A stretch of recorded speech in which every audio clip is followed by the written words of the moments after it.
Autumn had come to the island of Sodor. The fields changed from yellow fields with plenty of crops to brown earth. A cheerful orange tractor was hard at work as Tiffany puffed along her line. Later, as Tiffany was waiting for the upline to be cleared, she saw the tractor close by. Curious, she whistled a greeting to him. Top of the morning to you. I'm Terence. I'm new around here. Who are you? I'm Tiffany. I run this branch line. Where'd you come from? Well, it's very nice to meet you, Tiffany. Oh, well, I was transferred here about last month from the Mid-Soda Railway. Well, what are those wheels? They look so weird. Oh, no, they're not weird. They're caterpillar tracks. I could go anywhere with these. I don't need rails like you engines do. I don't want to go anywhere. I like my rails, thank you. And I prefer my 6 small wheels to those ugly caterpillar track thingies. The signal dropped and Tiffany puffed out in a huff, leaving Terence in confusion. The days passed and winter came with dark clouds full of snow. Soft flakes of snow danced down as Tiffany went on her usual run to the big station.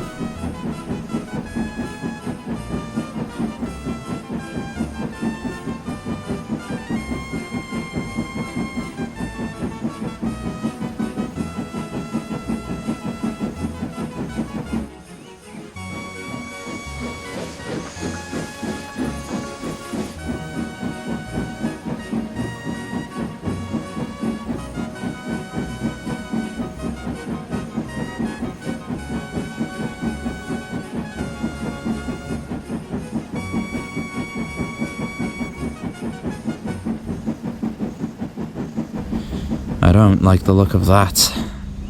Hope the snow doesn't stop us. It's soft stuff, nothing to it. As she puffed on, feeling cold but confident, they finished their journey safely, but by now the country was covered. Tiffany's driver reversed her into a siding after they had turned around.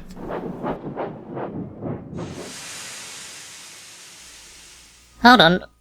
What are we doing here? You'll need your snowplow for the next journey, Tiffany.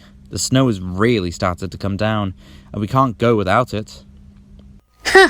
Snow is silly soft stuff, it won't stop me. I don't need that old thing. But orders by the fat director were still orders, and the snowplow went on, much to Tiffany's displeasure. The snowplow was heavy and uncomfortable, and it made Tiffany cross. As she puffed through the frosty countryside, she shook it and banged it, and when they got back, it was so bashed up and bent that the driver had to take it off and try to mend it. The next morning, Tiffany's driver and fireman came early and worked hard to mend the snowplow, but it was too out of shape to go on. Tiffany was pleased. I shan't have to wear it now. That stupid thing was uncomfortable anyway. Tiffany said to herself as she puffed along the line. Tiffany's driver, however, was worried. Huh. It's not bad here in the fields. It's sure to be deep in the valley.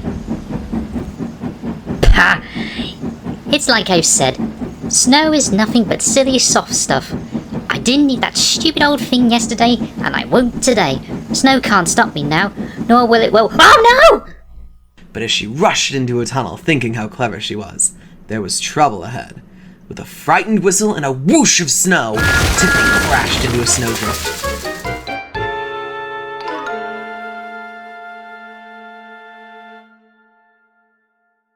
Oh shit! Shit! I'm stuck! Reverse, Tiffany, reverse! Tiffany tried, but her wheels spun in place on the icy rails, and she was stuck fast. The guard went back to call for help, while the rest of the crew and volunteers tried to dig the snow away. But as fast as they dug, more snow slipped down, until Tiffany was nearly buried up to her smoke box. Oh my goodness! I'll have to stick here until I'm frozen. I am a silly engine. Oh, now she admits it. And Tiffany began to cry. A while later, a bus came to rescue the stranded passengers. And then, who should come to Tiffany's rescue but Terence? Snow never worries him. Well, well, well. This is certainly a pickle you got into yourself, lass. Don't worry, Tiffany. I'll soon have you out in a moment. He pulled the empty Annie and Clarabelle away, then came back for Tiffany. Tiffany's wheels were clear, but still spun when she tried to move.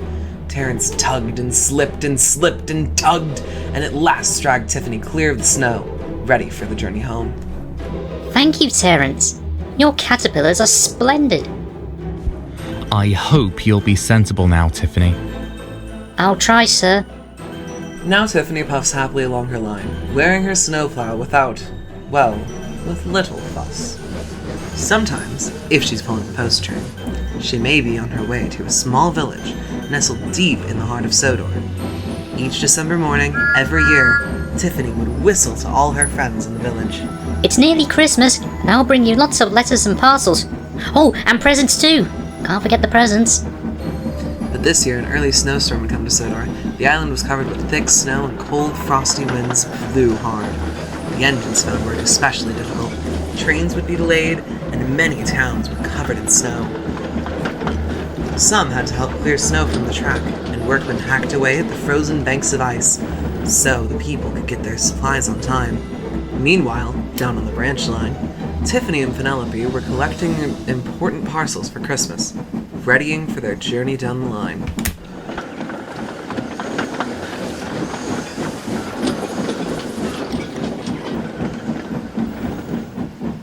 Driver says there's lots of parcels for the village.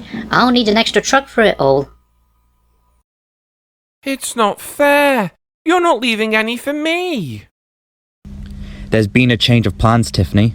The fat director needs us at the big station to shunt the trains for the big engines. Penelope, you're to take Tiffany's train to the village. Penelope was delighted to pull the mail, but Tiffany was sad that she wouldn't be able to return to the branch line in time to say Happy Christmas to her friends. Don't worry, I'll do it for you. It's not the same, though. Soon, Penelope was braving the snow, the precious mail vans rattling behind her as she struggled. She was making good time on her way to the village when suddenly... Hello? What's this? The village has been cut off by an avalanche. We need snowplows, workmen, and a helicopter. Leave your trucks in the siding and go back. Quickly now! Penelope was soon steaming to Harold's airfield.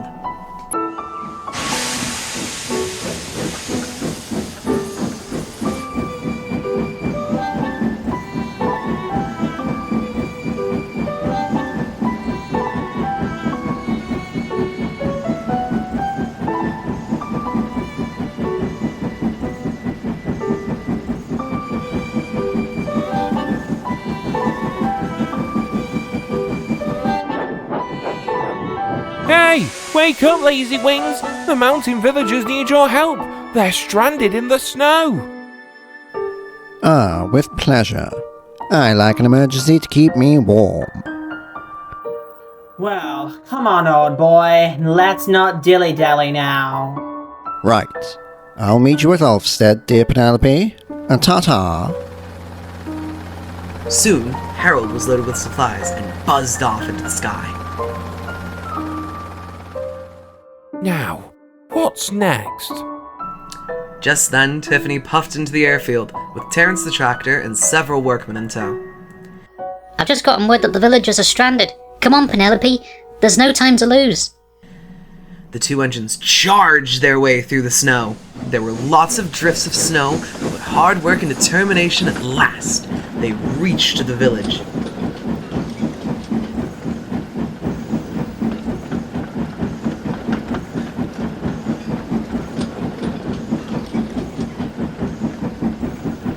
Harold was already there, busily dropping off food to people and animals.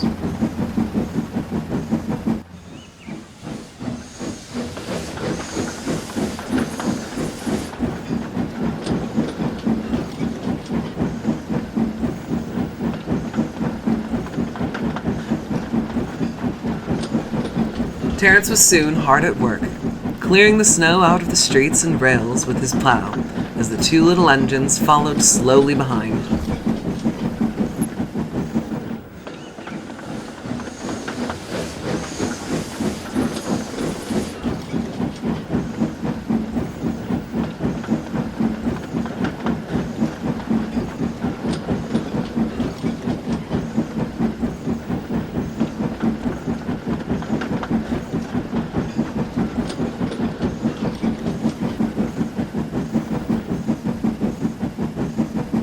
Honestly, how does he do it?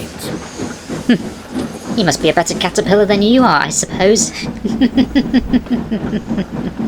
Hey!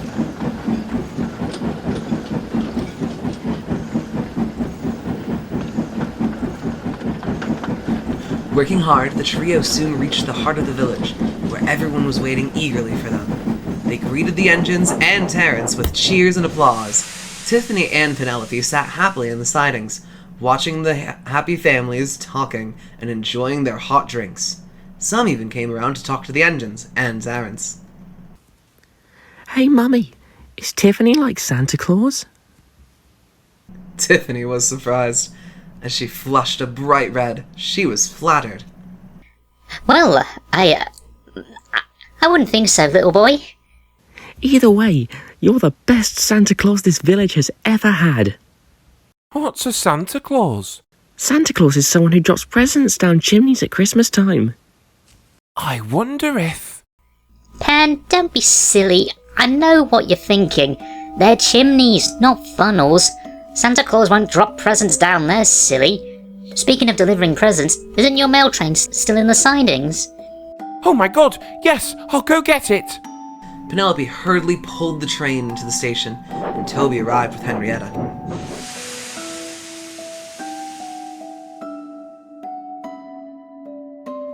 We brought lots of hot drinks and food for the villagers. The villagers were all grateful. With everyone's help, Christmas had been rescued. For hours, Tiffany and Penelope enjoyed themselves immensely, as the villagers laughed and danced with each other to the tunes on the radio. Even Toby, who wasn't fond of celebrations, was also enjoying himself. What a nice celebration, don't you think? I think. We sure are lucky to be here. What do you think the bigger engines are doing right now? Probably bitching in the sheds about how cold and shitty the weather is. And Penelope was right. Gordon had just arrived back at Tidmouth Station from his evening express run. And to say he wasn't thrilled about the snow was an understatement. I hate this weather. Don't we all? The snow is ridiculous around here. I've had to clear piles around Tidmouth several times. But isn't that Toby's job? He's down by Ulfstead helping the villagers down there. They've been caved in with snowdrifts, so I hear. Is it that bad? Yes, for the branch line. I suppose, at least here on the main line, it's not that bad. Snow is quite nice, actually. Well, when was the last time you pulled the express through thick and heavy snow, little Edward? I haven't. Not in a while. Exactly. You don't understand what I have to go through. Well, it's certainly not as painful as you being a little bitch and complaining. As if you would know anything about true pain, Henry. Just look at what the frost has done to my paintwork. So much for Christmas spirit. Well, I'm sure you three are enjoying yourselves immensely. But if you excuse me, I'm off to remember an old friend. Miracle of all miracles, the three big engines stopped their tirade momentarily to stare as Edward puffed off.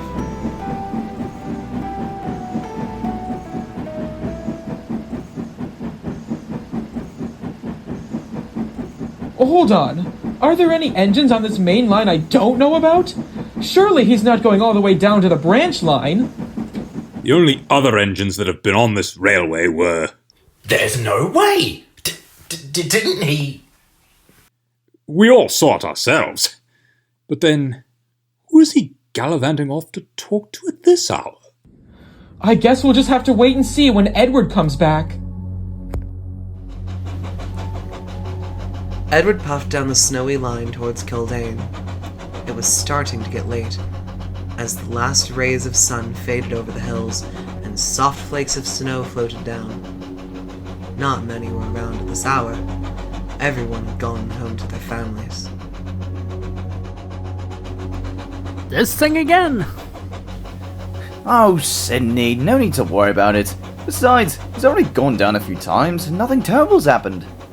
Alright then, whatever floats your boat.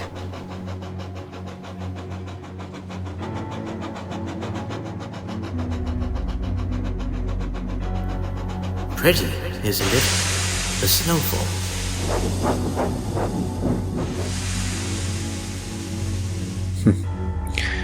Yes, it does look rather pretty. What the? Slater, how did you get here? Oh, hush now. Let's enjoy this view. How are you even here? I saw you die. We all did. Ah, now that's the tricky situation. How do I put this? Start with what you know. Well, as I've said, it's a bit tricky, but I think the stones are helping. The standing stones? Yes, they're helping me see you, and our encounter proves it works both ways. Imagine that.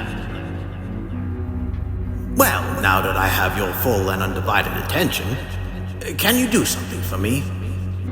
What do you want from me? Why, it's simple. Avenge me.